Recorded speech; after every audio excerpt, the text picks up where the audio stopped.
Washington State did a good job of shutting down the receivers this past weekend. Obviously, the run game is going to be an emphasis. How much trust has built between you and Storm Woods and Malcolm Agnew as the season's progressed? Oh, a ton of trust. Those guys worked real hard in the offseason, and obviously they're both a huge part of our offense. I think our O-line's been great, so I think really it's, the thing we have going with everyone in all phases of the offense is awesome. I think that's a good sign, but we're looking to continue to build on that.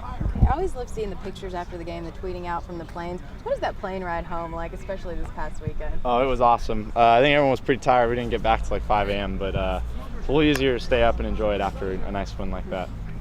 Do you feel like you just had a lot of time? I mean, talk a little bit about your offensive line and what they've done the last couple of weeks. I can't say enough about them. They've been real physical up front, real sharp in all the protections and all the calls they have to make.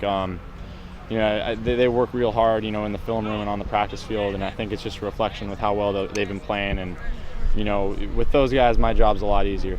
Isaac Sayamalu was 1 year ago was playing high school ball. He looks like a seasoned veteran out there. Are you seeing that from behind? Oh, absolutely. Isaac, since he's came in, it's been seamless. I'd say obviously he's physically ready and he's obviously a great blocker. But what's really impressed me is just how sharp he is in all the calls that he has to make, because that's a huge part of our offense is how smart the center is, and he's been great from day one with that. A lot of the times your receivers, the two guys, of course, Cooks and Wheaton, seem to be wide open especially early in the game. Were you surprised at how open they were early?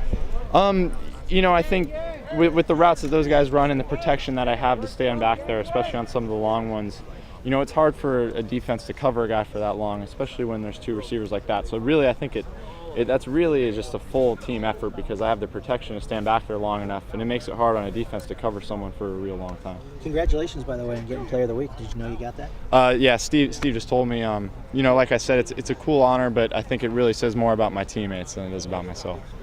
Sean, with the way Storm's running is progressive, mentally and physically, it just looks great.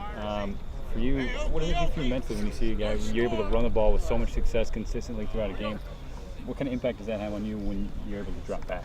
I think it's awesome. I think, one thing that might, even get overlooked about, especially Storm and Malcolm's game, is how sharp they are in protection and the passing game as well. I know Storm had some huge catches for us down the stretch also on some screens and just some checkdowns, but to have a guy that's so, multi-dimensional like Storm, it's huge for our offense because he can do so much for us.